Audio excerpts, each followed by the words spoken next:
ಒತ್ತಡದ ಬದುಕು, ಪೌಷ್ಟಿಕ ಆಹಾರದ ಕೊರತೆಯಿಂದ ಶುಗರ್, ಬಿಪಿ, ಬೊಜ್ಜು, ಗ್ಯಾಸ್ಟ್ರಿಕ್ ನಂತಹ ಆರೋಗ್ಯ ಸಮಸ್ಯೆ. ಹೆಚ್ಚು ಪೋಷಕಾಂಶಯುಕ್ತ ಆಹಾರ ಮತ್ತು ಸಿರಿಧಾನ್ಯಗಳೇ ಇದಕ್ಕೆ ಪರಿಹಾರ. ಮಿಲೆಕ್ಸ್ ಚೂರ್ಣಂ ಇಂದಿನ ವೇಗದ ಬದುಕಿಗೆ ಪುರಾತನ ಪೋಷಣೆಯ ಶಕ್ತಿ. ಇದು ಸಿರಿಧಾನ್ಯ, ಡ್ರೈ ಫ್ರೂಟ್ಸ್, ಮೊಳಕೆ ಕಾಳುಗಳು, ಧಾನ್ಯಗಳು ಹಾಗೂ ಸೀಡ್ಸ್ ಇಂದ ಸಮೃದ್ಧವಾಗಿದೆ.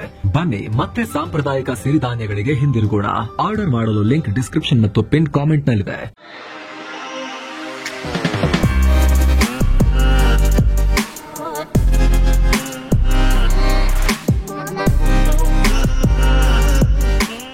ಹಾಯ್ ಫ್ರೆಂಡ್ಸ್, ದಿನದ ಎಲ್ಲ ಪ್ರಮುಖ ಸುದ್ದಿಯನ್ನು ನಿಮಗೆ ತಲುಪಿಸೋ mastmaga.comನ ಫುಲ್ ನ್ಯೂಸ್ಗೆ ಸ್ವಾಗತ. ನಾನು ಅಮರ್ ಪ್ರಸಾದ್. ದೇಶಾದ್ಯಂತ ಹಬ್ತಾ ಇರೋ ಐ ಲವ್ ಮೊಹಮ್ಮದ್ ಕಿಚ್ಚು ಈಗ ರಾಜ್ಯದಲ್ಲಿ ಹಿಂಸಾಚಾರಕ್ಕೆ ಕಾರಣವಾಗಿದೆ. ಬೆಳಗಾವಿಯಲ್ಲಿ ಭಾರೀ ಗಲಾಟೆಯಾಗಿದೆ. ಶುಕ್ರವಾರ ರಾತ್ರಿ ನಗರದ ಬಾಬು ಸುಬಾನಿ ದರ್ಗಾದ ಉರುಸ್ ವೇಳೆ ಕೆಲವರು ಐ ಲವ್ ಮೊಹಮ್ಮದ್ ಅಂತ ಘೋಷಣೆ ಕೂಗಿದ್ರು. ಇದನ್ನ ಸ್ಥಳೀಯ ಹಿಂದೂ ನಿವಾಸಿಗಳು ಪ್ರಶ್ನೆ ಮಾಡಿದ್ರು. ಪರಿಣಾಮ ಗಲಭೆಯಾಗಿದೆ. ಪ್ರತಿ ವರ್ಷ ನಿಗದಿತ ಮಾರ್ಗದ ಮೂಲಕ ದರ್ಗಾಗೆ ಮೆರವಣಿಗೆ ಹೋಗ್ತಾ ಇತ್ತು. ಆದರೆ ಈ ಸಲ ಬೇರೆ ಬೇರೆ ಕಡೆಗೆ ಬಂದು ಬೇಕು ಅಂತಲೇ ಪ್ರಚೋದನಕಾರಿಯಾಗಿ ಐ ಲವ್ ಮೊಹಮ್ಮದ್ ಘೋಷಣೆ ಕೂಗಿ ಪ್ರೊವೋಕ್ ಮಾಡಿದ್ದಾರೆ ಅಂತ ಸ್ಥಳೀಯರು ಆಕ್ಷೇಪ ವ್ಯಕ್ತಪಡಿಸಿದ್ರು. ಆಗ ಮಾತಿಗೆ ಮಾತು ಬೆಳೆದು ಘರ್ಷಣೆಯಾಗಿ ಕೋಲಾಹಲ ಆಗಿದೆ. ಬಳಿಕ ತಲ್ವಾರ್ ಪ್ರದರ್ಶಿಸಿರುವ ಆರೋಪ ಕೂಡ ಕೇಳಿಬಂದಿದೆ. ಇಷ್ಟೆಲ್ಲ ಆಗ್ತಿದ್ದ ಹಾಗೆ ಸ್ಥಳಕ್ಕೆ ಬಂದ ಕರ್ನಾಟಕ ಸರ್ಕಾರದ ಪೊಲೀಸರು ಕೂಡಲೇ ಮೆರವಣಿಗೆಯನ್ನು ಅಲ್ಲಿಂದ ವಾಪಸ್ ಕಳಿಸಿದ್ದಾರೆ. ಸ್ಥಳದಲ್ಲಿ ಬಿಗುವಿನ ವಾತಾವರಣ ನಿರ್ಮಾಣ ಆಗಿದ್ದು ಅದನ್ನು ಪೊಲೀಸರು ತಿಳಿಗೊಳಿಸೋ ಕೆಲಸ ಮಾಡಿದ್ದಾರೆ. ಕಲ್ಲು ತೂರಿದವರ ಮೇಲೆ ಕಠಿಣ ಕ್ರಮ ತಗೊಳ್ಳಿ ಅಂತ ಸ್ಥಳೀಯರು ದೂರು ದಾಖಲಿಸಿದ್ರು. ಅದರ ಮೇಲೆ 50 ಜನರ ವಿರುದ್ಧ ಎಫ್ಐಆರ್ ಆಗಿದೆ. 11 ಮಂದಿಯನ್ನ ವಿಚಾರಣೆ ನಡೆಸಿದ್ದಾರೆ. ಇಷ್ಟೆಲ್ಲ ಆದ್ಮೇಲೆ ಇನ್ನೊಂದು ಗುಂಪಿನಿಂದ ಹಾಗಾದ್ರೆ ನಾವು ಮಾಡ್ತೀವಿ ಅಂತ ಹೇಳಿ ಐ ಲವ್ ಶ್ರೀರಾಮ್ ಅನ್ನೋ ಫಲಕವನ್ನ ತೋರಿಸಲಾಗಿದೆ. ಇನ್ನೊಂದು ಕಡೆ ದಾವಣಗೆರೆಯಲ್ಲಿ ಇನ್ನೊಂದು ಘಟನೆಯಾಗಿದೆ. ಐ ಲವ್ ಗಲಾಟೆ ನಡೆದಿದ್ದ ಜಾಗದಲ್ಲಿ ರಾಮ, ಆಂಜನೇಯ ಮತ್ತು ದುರ್ಗಾದೇವಿಯವರ ಫ್ಲೆಕ್ಸ್ ಗಳನ್ನ ಹಾಕಲಾಗಿತ್ತು. ಅದನ್ನ ದುಷ್ಕರ್ಮಿಗಳು ಹರಿದು ಹಾಕಿದ್ದಾರೆ. ದಸರಾ ಶೋಭಾಯಾತ್ರೆ ಹಿನ್ನೆಲೆಯಲ್ಲಿ ಫ್ಲೆಕ್ಸ್ಗಳನ್ನು ಹಾಕಲಾಗಿತ್ತು. ಈ ಫ್ಲೆಕ್ಸ್ಗಳಿಗೆ ಬ್ಲೇಡ್ನಿಂದ ಕೊಯ್ದು ಕತ್ತರಿಸಿದ್ದಾರೆ. ಇನ್ನು ಸ್ನೇಹಿತರೆ, ಫುಲ್ ನ್ಯೂಸ್ನಲ್ಲಿ ಮುಂದುವರಿಯ ಮುನ್ನ ಒಂದು ಸಣ್ಣ ಮನವಿ. ಸಬ್ಸ್ಕ್ರೈಬ್ ಮಾಡದೇ ಇರೋ ವೀಕ್ಷಕರಿಗೂ ಕೂಡ ವಿಡಿಯೋ ಕೆಳಗಿರೋ ಸಬ್ಸ್ಕ್ರೈಬ್ ಬಟನ್ ಮೇಲೆ ಕ್ಲಿಕ್ ಮಾಡಿ ಪಕ್ಕದ ಬೆಲ್ ಐಕಾನ್ ಮೇಲೆ ಕ್ಲಿಕ್ ಮಾಡುವ ಮೂಲಕ ನಿಮ್ಮ ಬೆಂಬಲವನ್ನು ನಮಗೆ ನೀಡಿ ಅಂತ ಮನವಿ. ಬನ್ನೀಗ ಫುಲ್ ನ್ಯೂಸ್ನಲ್ಲಿ ಕಂಟಿನ್ಯೂ ಮಾಡೋಣ. ಅತ್ತ ಉತ್ತರ ಪ್ರದೇಶದಲ್ಲಿ ಐ ಲವ್ ಮೊಹಮ್ಮದ್ ಗಲಾಟೆ ಮುಂದುವರೆದಿದೆ. ಬರೇಲಿಯಲ್ಲಿ ಈಗ ಆಲ್ರೆಡಿ 2 ದಿನ ಇಂಟರ್ನೆಟ್ ಕಟ್ ಮಾಡಲಾಗಿದೆ. ಇದರ ನಡುವೆನೇ ಈಗ 14 ಸದಸ್ಯರ ಸಮಾಜವಾದಿ ಪಾರ್ಟಿ ನಿಯೋಗ ಬರೇಲಿಗೆ ಹೋಗೋಕೆ ಮುಂದಾಗಿದ್ರು. ಆದರೆ ಸ್ಥಳೀಯ ಪೊಲೀಸರು ಗಾಜಿಯಾಬಾದ್ ಬಳಿನೇ ಅವರನ್ನ ತಡೆದು ವಾಪಸ್ ಕಳಿಸಿದ್ದಾರೆ. ಇದಕ್ಕೆ ಅಖಿಲೇಶ್ ಪಾರ್ಟಿಯ ಮುಖಂಡರು ಆಕ್ರೋಶ ಹೊರಹಾಕಿದ್ದಾರೆ. ಅಲ್ಲದೆ ಯುಪಿಯಲ್ಲಿ ಸದ್ಯ ಅಘೋಷಿತ ತುರ್ತು ಪರಿಸ್ಥಿತಿ ಹೇರದಂಗೆ ಕಾಣಿಸ್ತಾ ಇದೆ. I love Mahadeva, I love Shriram ಅಂದ್ರೆ ತಪ್ಪಲ್ಲ, ಐ ಲವ್ ಮೊಹಮ್ಮದ್ ಅಂದ್ರೆ ಏನ್ ತಪ್ಪು ಅನ್ನೋ ಪ್ರಶ್ನೆಯನ್ನ ಸಂಸದೆ ಇಕ್ರಾ ಹಸನ್ ಮಾಡಿದ್ದಾರೆ. ಇನ್ನೊಂದು ಕಡೆ ಐ ಲವ್ ಮೊಹಮ್ಮದ್ ಪೋಸ್ಟರ್ ಅಂಟಿಸಿದ್ದಾರೆ ಅಂತ ಮೀರತ್ ನಗರದಲ್ಲಿ 5 ಪೊಲೀಸರು ಅರೆಸ್ಟ್ ಮಾಡಿದ್ದಾರೆ. ಶುಕ್ರವಾರ ರಾತ್ರಿ ನಗರದ ಮುಖ್ಯ ಬೀದಿಯಲ್ಲಿ ಪೋಸ್ಟರ್ ಹಾಕಲಾಗಿದೆ. ಶನಿವಾರ ಬೆಳಗ್ಗೆ ಸ್ಥಳೀಯರು ಇದಕ್ಕೆ ಆಕ್ಷೇಪ ವ್ಯಕ್ತಪಡಿಸಿದ ಬೆನ್ನಲ್ಲೇ ಪೊಲೀಸರು ಈ ಕ್ರಮ ತಗೊಂಡಿದ್ದಾರೆ. ಇದೆಲ್ಲದರ ನಡುವೆ ಉತ್ತರಾಖಂಡ್ನ ಅವಿಮುಕ್ತೇಶ್ವರಾನಂದ ಸ್ವಾಮೀಜಿ ಈ ಲವ್ ಗಲಾಟೆಗೆ ಪ್ರತಿಕ್ರಿಯೆ ಕೊಟ್ಟಿದ್ದಾರೆ. ಸಾರ್ವಜನಿಕರನ್ನ ನಿಜವಾದ ಸಮಸ್ಯೆಗಳಿಂದ ಡಿಸ್ಟ್ರಾಕ್ಟ್ ಮಾಡೋಕೆ I love Mohammed, I love Mahadev ವಿವಾದ ಶುರು ಮಾಡಿದ್ದಾರೆ. ನನಗೆ ಮೊಹಮ್ಮದ್ರ ಬಗ್ಗೆ ಗೊತ್ತಿಲ್ಲ, ಅವ್ರ ಜೊತೆ ಇದ್ದವರಿಗೆ ಅವ್ರ ಬಗ್ಗೆ ಗೊತ್ತಿರುತ್ತೆ. ಆದ್ರೆ ಐ ಲವ್ ಮಹಾದೇವ್ ಅಂತ ಹೇಳೋದು ಮಹಾದೇವರಿಗೆ ಮಾಡಿದ ಅಪಮಾನ ಇದ್ದ ಹಾಗೆ ಅಂತ ಹೇಳಿಕೆಯನ್ನ ಈ ಸ್ವಾಮೀಜಿ ಕೊಟ್ಟಿದ್ದಾರೆ. ಅಂದ ಹಾಗೆ ಸ್ನೇಹಿತರೆ, ಎಲ್ಲಾ ಕಡೆ ಈ ತರ ಘೋಷಣೆಯಂತೆ, ಬ್ಯಾನರ್ ಅಂತೆ, ಲವ್ ಅಂತೆ ನೀವು ಸುದ್ದಿ ನೋಡ್ತಾ ಇದ್ದೀರಿ. ಮೂಲ ಏನು, ತಿರುಳೇನು? ಯಾರೋ ಯಾರನ್ನ ಲವ್ ಮಾಡೋದ್ರ ಬಗ್ಗೆ. ಒಂದು ಗುಂಪು ಐ ಲವ್ ಮಹಮ್ಮದ್ ಅಂತ ಹೇಳೋದ್ರ ಬಗ್ಗೆ, ಇನ್ನೊಂದು ಗುಂಪು ಐ ಲವ್ ಮಹಾದೇವ್ ಅಂತ ಹೇಳೋದ್ರ ಬಗ್ಗೆ. ಯಾರಿಗಾದ್ರೂ ಈ ಲವ್ ಬಗ್ಗೆ ಆಕ್ಷೇಪ ಅಥವಾ ಅಪಸ್ವರ ಯಾಕೆ? ಐ ಲವ್ ಮಹಮ್ಮದ್ ಬಗ್ಗೆ ಮುಸ್ಲಿಮರ ಒಳಗೇನೆ 2 ರೀತಿ ಒಪಿನಿಯನ್ ಇರೋದು ಯಾಕೆ? ಡಿವೈಡೆಡ್ ಒಪಿನಿಯನ್ ಇರೋದು ಯಾಕೆ? ಮೂಲ ತಿರುಳೇನು? ಧಾರ್ಮಿಕತೆ ವಿಚಾರ ಏನಿದೆ ಇದರಲ್ಲಿ ಮತ್ತು ಸಾಮಾಜಿಕ ವರ್ತನೆಯ ವಿಚಾರ ಏನಿದೆ? ಇದಕ್ಕೆ ಸಂಬಂಧಪಟ್ಟಂತೆ ನಾವು ಪ್ರತ್ಯೇಕ ವರದಿಯಲ್ಲಿ ಆಲ್ರೆಡಿ ಮಾಹಿತಿ ಕೊಟ್ಟು ಪಬ್ಲಿಷ್ ಮಾಡಿದ್ದೀವಿ. ನೀವು ಅದನ್ನು ನೋಡಿಲ್ಲ ಅಂದ್ರೆ ಮಿಸ್ ಮಾಡದೆ ಚೆಕ್ ಮಾಡಿ ಅಂತ ನಿಮ್ಮಲ್ಲಿ ಮನವಿ. ಈಗ ಫುಲ್ ನ್ಯೂಸ್ ನಲ್ಲಿ ಮುಂದುವರಿಯೋಣ ಸ್ನೇಹಿತರೆ. ಏನೋ ರಷ್ಯಾ ಮತ್ತು ಯುಕ್ರೇನ್ ಯುದ್ಧ ಈಗ ಇನ್ನೊಂದು ಹಂತಕ್ಕೆ ತಲುಪಿದೆ. ರಷ್ಯಾ ಯುಕ್ರೇನ್ ಮೇಲೆ ಮತ್ತೆ ದೊಡ್ಡ ದಾಳಿ ಮಾಡಿದೆ. ಯುಕ್ರೇನ್ನ ಸುಮಿ ಪ್ರದೇಶದಲ್ಲಿ ಪ್ಯಾಸೆಂಜರ್ ಟ್ರೈನ್ ಮೇಲೆ ದಾಳಿ ಮಾಡಿದ್ದು ಅನೇಕರು ಮೃತಪಟ್ಟಿರುವ ಮಾಹಿತಿ ಬರ್ತಾ ಇದೆ. 30 ಜನ ಗಾಯಗೊಂಡಿದ್ದಾರೆ. ಟ್ರೈನ್ನಲ್ಲಿದ್ದ ಪ್ಯಾಸೆಂಜರ್ಸ್ ಮತ್ತು ಸಿಬ್ಬಂದಿ ಅಂತ ಯುಕ್ರೇನ್ನ ಅಧ್ಯಕ್ಷ ಜೆಲೆನ್ಸ್ಕಿ ಹೇಳಿದ್ದಾರೆ. ಜೊತೆಗೆ ಈ ಟ್ರೈನ್ ಬೆಂಕಿಗೆ ಸುಟ್ಟು ಭಸ್ಮವಾಗ್ತಿರೋ ವಿಡಿಯೋವನ್ನ ಕೂಡ ಪೋಸ್ಟ್ ಮಾಡಿದ್ದಾರೆ. ಈ ಘಟನಾ ಸ್ಥಳ ರಷ್ಯಾ ಗಡಿಯಿಂದ 50 ಕಿಲೋಮೀಟರ್ ದೂರವಷ್ಟೇ ಇದೆ. ಶುಕ್ರವಾರ ರಷ್ಯಾ ಯುಕ್ರೇನ್ನ ನ್ಯಾಚುರಲ್ ಗ್ಯಾಸ್ ಫೆಸಿಲಿಟಿ ಮೇಲೆ ದಾಳಿ ಮಾಡಿತ್ತು. ಅದರ ಬೆನ್ನಲ್ಲೇ ಈ ದಾಳಿಯಾಗಿದೆ. ಇದಕ್ಕೆ ಜಾಗತಿಕವಾಗಿ ಖಂಡನೆ ವ್ಯಕ್ತವಾಗಿದೆ. ಇದುವರೆಗೂ ರಷ್ಯಾ ಯಾವುದೇ ಪ್ರತಿಕ್ರಿಯೆ ಕೊಟ್ಟಿಲ್ಲ. ಏನೋ ಕಾಫ್ ಸಿರಪ್ಗೆ ಸಂಬಂಧಪಟ್ಟಂತೆ ಮತ್ತೊಂದು ಅಪ್ಡೇಟ್ ಬಂದಿದೆ ಸ್ನೇಹಿತರೆ. ಈಗ ಮಕ್ಕಳ ಸಾವಿಗೆ ಕಾರಣವಾಗಿದೆ ಅಂತ ಹೇಳಿ ಮಧ್ಯಪ್ರದೇಶ, ಕರ್ನಾಟಕ ಹಾಗೂ ತಮಿಳುನಾಡಿನಲ್ಲಿ ಸ್ರೆಸನ್ ಫಾರ್ಮಾಸ್ಯೂಟಿಕಲ್ಸ್ ಕಂಪನಿಯ ಕೋಲ್ಡ್ ಡ್ರಿಫ್ ಕಾಫ್ ಸಿರಪ್ಗೆ ಬ್ಯಾನ್ ಹೇರಲಾಗಿದೆ. ಮಧ್ಯಪ್ರದೇಶದಲ್ಲಿ 9 ಮಕ್ಕಳ ಸಾವಿಗೆ ಕಾರಣವಾಗಿದೆ ಅಂತ ಹೇಳಿ ಈ ಕೋಲ್ಡ್ ಡ್ರಿಫ್ ಕಾಫ್ ಸಿರಪ್ ಅನ್ನ ಟೆಸ್ಟ್ ಮಾಡಿ ಅಂತ ಮಧ್ಯಪ್ರದೇಶ ಸರ್ಕಾರ ತಮಿಳುನಾಡು ಸರ್ಕಾರಕ್ಕೆ ಆಗ್ರಹ ಮಾಡಿತ್ತು. ಯಾಕಂದ್ರೆ ಇದನ್ನ ತಯಾರಿಸೋ ಈ ಕಂಪನಿ ಕಾಂಚೀಪುರಂ ಮೂಲದ್ದು. ಅದರಂತೆ ಈಗ ಈ ಸಿರಪ್ನಲ್ಲಿ ನಾನ್ ಸ್ಟ್ಯಾಂಡರ್ಡ್ ಹಾಗೂ ಹಾನಿಕಾರಕ ಅಂಶ ಇದೆ. 48.6% ಡೈಎಥಲಿನ್ ಗ್ಲೈಕಾಲ್ ಅನ್ನೋ ಮನುಷ್ಯರಿಗೆ ಭಾರಿ ಹಾನಿ ಮಾಡೋ ಅಥವಾ ಕೆಲವು ಸಲ ಸಾವಿಗೂ ಕಾರಣ ಆಗೋ ವಿಷಕಾರಿ ರಾಸಾಯನಿಕ ಇದೆ ಅಂತ ಹೇಳಿ ತಮಿಳುನಾಡು ಔಷಧ ನಿಯಂತ್ರಣ ನಿರ್ದೇಶನಾಲಯ ರಿಪೋರ್ಟ್ ಕೊಟ್ಟಿತ್ತು. ಇದರ ಬೆನ್ನಲ್ಲೇ ಮಧ್ಯಪ್ರದೇಶ ಸರ್ಕಾರ ಈ ಸಿರಪ್ ಅನ್ನ ಬ್ಯಾನ್ ಮಾಡಿದೆ. ಇತ್ತ ಕರ್ನಾಟಕದಲ್ಲೂ ಕೂಡ ಈ ಸಿರಪ್ ಬ್ಯಾನ್ ಮಾಡಲಾಗಿದೆ. ಕರ್ನಾಟಕ ಫಾರ್ಮಾ ರಿಟೈಲರ್ಸ್ ಮತ್ತು ಡಿಸ್ಟ್ರಿಬ್ಯೂಟರ್ಸ್ ಸಂಸ್ಥೆ ಪತ್ರ ಬರೆಯುವ ಮೂಲಕ ಕರ್ನಾಟಕದಲ್ಲಿ ಎಲ್ಲ ಔಷಧ ಮಾರಾಟಗಾರರು ಹಾಗೂ ವಿತರಕರಿಗೆ ಇದನ್ನ ಸೇಲ್ ಮಾಡಬೇಡಿ ಅಂತ ಸೂಚನೆ ಕೊಟ್ಟಿದ್ದಾರೆ. ಹಾಗೆ ಡೈಎಥಲಿನ್ ಗ್ಲೈಕಾಲ್ ಕಾಂಟೆಂಟ್ ಇರೋ ಕಾಫ್ ಸಿರಪ್ ತಡೆಗೂ ಸೂಚಿಸಲಾಗಿದೆ.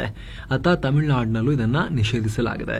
ಈ ಸಿರಪ್ನ ಎಲ್ಲ ಸ್ಟಾಕ್ ಅನ್ನ ತಕ್ಷಣ ಸ್ಥಗಿತಗೊಳಿಸಿ ಮುಂದಿನ ಆದೇಶ ಬರೋವರೆಗೂ ಮಾರಾಟ ಮಾಡಬೇಡಿ ಅಂತ ತಮಿಳುನಾಡು ಸರ್ಕಾರ ಸೂಚನೆ ಕೊಟ್ಟಿದೆ. ಇನ್ನು ಮಕ್ಕಳ ಸಾವಿಗೆ ಕಾರಣವಾಗಿದೆ ಅಂತ ಹೇಳಿ ರಾಜಸ್ಥಾನದಲ್ಲಿ ಡೆಕ್ಸ್ಟ್ರೋಮೆಥಾರ್ಫನ್ ಅಂಶ ಇರೋ ಸಿರಪ್ ಅನ್ನ ಬ್ಯಾನ್ ಮಾಡಲಾಗಿದೆ. ಇದೆಲ್ಲದರ ನಡುವೆ ಕೇಂದ್ರ ಸರ್ಕಾರ ದೊಡ್ಡ ಎಚ್ಚರಿಕೆ ಕೊಟ್ಟಿದೆ. 2 ವರ್ಷದೊಳಗಿನ ಮಕ್ಕಳಿಗೆ ಕಾಫ್ ಸಿರಪ್ಪೇ ಕೊಡಬೇಡಿ ಅಂತ the directorate general of health services advisory ಜಾರಿ ಮಾಡಿದ್ದಾರೆ. ಮಧ್ಯಪ್ರದೇಶ ಹಾಗೂ ಇತರ ಕಡೆ ಸೇರಿ ಒಟ್ಟು 11 ಮಕ್ಕಳು ಕಾಫ್ ಸಿರಪ್ ಸೈಡ್ ಎಫೆಕ್ಟ್ನಿಂದಾಗಿ ಮೃತಪಟ್ಟ ಬೆನ್ನಲ್ಲೇ ಈ ಸೂಚನೆ ಕೊಡಲಾಗಿದೆ. ಆದರೆ ಅಪಾಯ ಅಂತ ಹೇಳಲಾಗ್ತಿರೋ 19 ಔಷಧಗಳ ಉತ್ಪಾದನಾ ಘಟಕಗಳನ್ನು ತಪಾಸಣೆ ಮಾಡೋಕ್ಕೂ ಸರ್ಕಾರ ಮುಂದಾಗಿದೆ. ಕೇಂದ್ರದ ಆರೋಗ್ಯ ಇಲಾಖೆ ವ್ಯಾಪ್ತಿಯಲ್ಲಿ ಬರೋ the central drugs standards control organisation CDSCO ಈ ಕೆಲಸ ಮಾಡ್ತಾ ಇದೆ.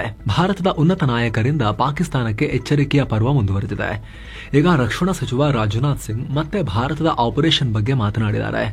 ಭಾರತ ತನ್ನ ಪ್ರಜೆಗಳನ್ನ ರಕ್ಷಣೆ ಮಾಡೋಕೆ ಯಾವ ಗಡಿಯನ್ನ ಬೇಕಾದರೂ ದಾಟ್ ಹೋಗುತ್ತೆ ಅಂತ ಹೇಳಿದ್ದಾರೆ. ನಾವು ಯಾವತ್ತೂ ಅವರ ಸೇನೆ ಮತ್ತು ನಾಗರಿಕರಿಗೆ ಸಂಬಂಧಪಟ್ಟ ಸ್ಥಳಗಳ ಮೇಲೆ ಟಾರ್ಗೆಟ್ ಮಾಡಿಲ್ಲ. ಮೊದಲಿಗೆ ಒಂದು ವೇಳೆ ದಾಳಿ ಮಾಡಬೇಕು ಅಂತ ಇದ್ರೆ ಮೊದಲೇ ಎಲ್ಲ ಮುಗಿಸ್ಬಿಡ್ತಾ ಇದ್ವಿ. ಭಾರತದ ಘನತೆ ಅಂತ ಬಂದಾಗ ನಾವು ಯಾವತ್ತೂ ರಾಜಿಯಾಗಲ್ಲ. ನಮ್ಮ ಏಕತೆ, ಸಮಗ್ರತೆ ಮತ್ತು ನಮ್ಮ ಪ್ರಜೆಗಳ ರಕ್ಷಣೆಯ ಮ್ಯಾಟರ್ ಅಂತ ಬಂದಾಗ ನಾವು ಯಾವುದೇ ಬಾರ್ಡರ್ ಇರಲಿ ಅದನ್ನ ಕ್ರಾಸ್ ಮಾಡ್ತೀವಿ ಅಂತ ಹೇಳಿದ್ದಾರೆ. ಈ ಮೂಲಕ ಅಫ್ಘಾನ್ ಗಡಿಗೆ ಉಗ್ರರನ್ನ ಕಳಿಸಿ ಅಲ್ಲಿಂದ ದಾಳಿ ಮಾಡಿಸಬಹುದು. ಹೊಡೆದ್ರೆ ಅಫ್ಘಾನಿಸ್ತಾನ ಹೊಡಿಬೇಕಾಗತ್ತೆ ಭಾರತ ಹೆಂಗೆ ಅಂತ ಪ್ಲಾನ್ ಮಾಡ್ತಿರೋ ಪಾಕಿಸ್ತಾನಕ್ಕೆ ನಾವು ಯಾವ ಬಾರ್ಡರ್ನೂ ಕೇರ್ ಮಾಡಲ್ಲ. ನಮಗೆ ಥ್ರೆಟ್ ಇದ್ರೆ ಅಲ್ಲಿಗೂ ಹೋಗ್ತೀವಿ ಅನ್ನೋ ಮೆಸೇಜ್ ಅನ್ನ ಭಾರತ ನೇರವಾಗಿ ಪಾಸ್ ಮಾಡಿದೆ ರಕ್ಷಣಾ ಮಂತ್ರಿಯ ಈ ಹೇಳಿಕೆ ಮೂಲಕ. ಇನ್ನು ಪಾಕಿಸ್ತಾನದ ಪರವಾಗಿ ಬೇಹುಗಾರಿಕೆ ಮಾಡ್ತಿದ್ದ ಆರೋಪದ ಮೇಲೆ ಹರಿಯಾಣದ 2 ಪೊಲೀಸರು ಅರೆಸ್ಟ್ ಮಾಡಿದ್ದಾರೆ. ಒಬ್ಬ ಯೂಟ್ಯೂಬರ್ ವಾಸಿಂ ಅಕ್ರಮ್ ಮತ್ತೊಬ್ಬ ತೌಫಿಕ್. ವಿಚಾರಣೆ ನಡೆಸಿದ ಪೊಲೀಸರು ಈಗ ಆಘಾತಕಾರಿ ಮಾಹಿತಿಯನ್ನು ಹೊರಹಾಕಿದ್ದಾರೆ. ಇವರಿಬ್ರು ಪಾಕಿಸ್ತಾನಕ್ಕೆ ವೀಸಾ ಮಾಡಿಸ್ಕೊಡ್ತೀವಿ ಅಂತ ಹೇಳಿ ಜನರಿಂದ ಹಣ ಪಡೆದು ಅದನ್ನ ದಿಲ್ಲಿಯಲ್ಲಿರೋ ಪಾಕಿಸ್ತಾನದ ಹೈ ಕಮಿಷನ್ಗೆ ಕೊಡ್ತಾ ಇದ್ರು. ಒಮ್ಮೆ ಪಾಕಿಸ್ತಾನದ ಅಧಿಕಾರಿ ಡ್ಯಾನಿಶ್ ಅನ್ನೋನು ಟೂರಿಸ್ಟ್ ವೀಸಾ ಮೂಲಕ ಭಾರತಕ್ಕೆ ಬಂದಾಗ ಇವರಿಬ್ರು ಜನರಿಂದ ಕಲೆಕ್ಟ್ ಮಾಡಿದ್ದ ಹಣವನ್ನ ಡ್ಯಾನಿಶ್ ಕೈಗೆ ಕೊಟ್ಟು ISIಗೆ ತಲುಪಿಸಿದ್ರು. ಈ ಹಣವನ್ನೆಲ್ಲ ಭಾರತದಲ್ಲಿ ವಾಸ ಮಾಡ್ತಿರೋ ಪಾಕ್ ಪರ ಬೇಹುಗಾರರಿಗೆ ಸಪ್ಲೈ ಮಾಡೋಕೆ ಯೂಸ್ ಮಾಡಲಾಗ್ತಾ ಇತ್ತು. ಅವರ ಬೇಹುಗಾರಿಕೆ ಜಾಲ ಹರಡೋಕೆ ಹೆಲ್ಪ್ ಆಗ್ತಾ ಇತ್ತು ಅಂತ ತನಿಖೆ ವೇಳೆ ಗೊತ್ತಾಗಿದೆ. ಹಾಗೆ ಈ ವಾಸಿಂ ಸಿವಿಲ್ ಇಂಜಿನಿಯರ್ ಕೂಡ ಆಗಿದ್ದು ಪಾಕ್ ಹೈಕಮಿಷನ್ ಜೊತೆಗೆ ವಾಟ್ಸ್ಆಪ್ ನಲ್ಲಿ ಕಾಂಟ್ಯಾಕ್ಟ್ ನಲ್ಲಿದ್ದ.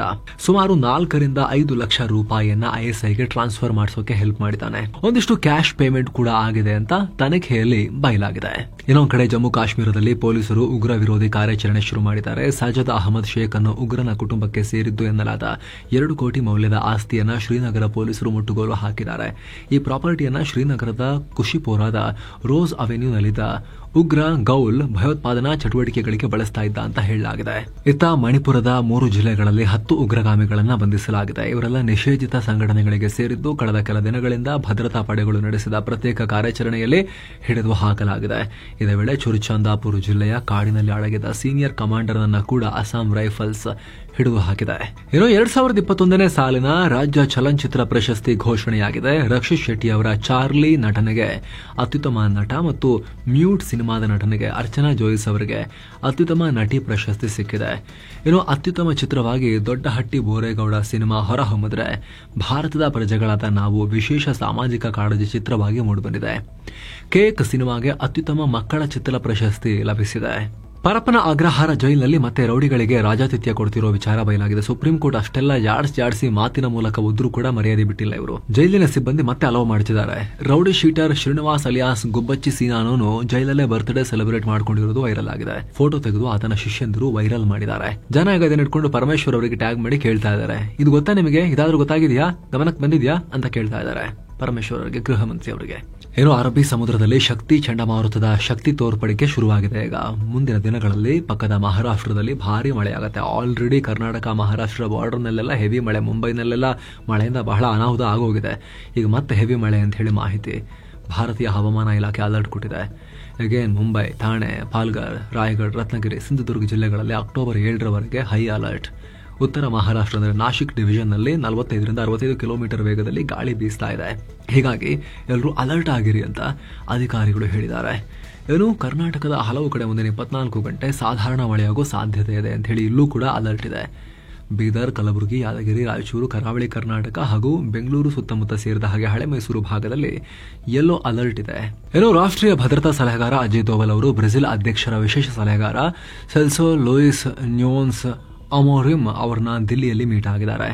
ಕಳೆದ ಜುಲೈನಲ್ಲಿ ಪಿಎಂ ಮೋದಿ ಬ್ರೆಜಿಲ್ಗೆ ಭೇಟಿ ಕೊಟ್ಟಿದ್ರು. ಈ ವೇಳೆ ಕೆಲ ಕ್ಷೇತ್ರಗಳಲ್ಲಿ ಸಮಸ್ಯೆ ಬಗೆಹರಿಸಿ ಪರಸ್ಪರ ಸಹಕಾರ ಹೆಚ್ಚು ಮಾಡಿಕೊಳ್ಳೋದ್ರ ಬಗ್ಗೆ ನಿರ್ಧಾರ ಮಾಡಿದ್ರು.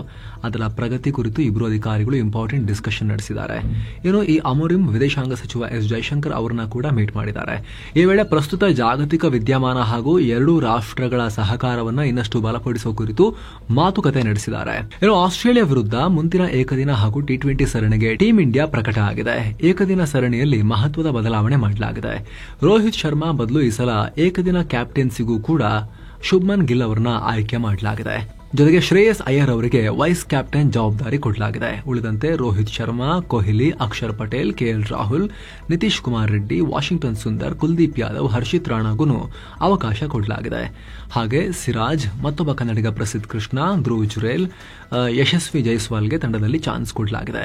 ಏನು ಟಿ20 ಸರಣಿಗೆ ಯಾರೆಲ್ಲ ಇದ್ದಾರೆ ಅಂತ ನೋಡೋದಾದ್ರೆ ಸೂರ್ಯಕುಮಾರ್ ಯಾದವ್ ಕ್ಯಾಪ್ಟನ್ಸಿಯಲ್ಲಿ ಉಪನಾಯಕರಾಗಿ ಶುಭ್ಮನ್ ಗಿಲ್ ಇದ್ದಾರೆ. ಅಭಿಷೇಕ್ ಶರ್ಮಾ, ತಿಲಕ್ ವರ್ಮಾ, ನಿತೀಶ್ ಕುಮಾರ್ ರೆಡ್ಡಿ, ಶಿವಂ ದುಬೆಗೆ ಮತ್ತೆ ಅವಕಾಶ ಕೊಡಲಾಗಿದೆ. ಹಾಗೆ ಅಕ್ಷರ್ ಪಟೇಲ್, ಜಿತೇಶ್, ವರುಣ್ ಚಕ್ರವರ್ತಿ, ಬೂಮ್ರಾ, ಅರ್ಶದೀಪ್, ಕುಲ್ದೀಪ್ ಯಾದವ್, ಹರ್ಷಿತ್ ರಾಣಾ, ಸಂಜು ಸ್ಯಾಮ್ಸನ್, ರಿಂಕು ಸಿಂಗ್ ಮತ್ತು ವಾಷಿಂಗ್ಟನ್ ಸುಂದರ್ಗೆ ಚಾನ್ಸ್ ಕೊಡಲಾಗಿದೆ.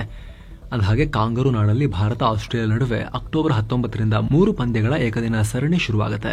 ಅದಾದ್ಮೇಲೆ ಅಕ್ಟೋಬರ್ 29ರಿಂದ ನವೆಂಬರ್ 8ರವರೆಗೆ 5 ಪಂದ್ಯಗಳ ಟಿ20 ಸೀರೀಸ್ ಕೂಡ ನಡೆಯುತ್ತೆ.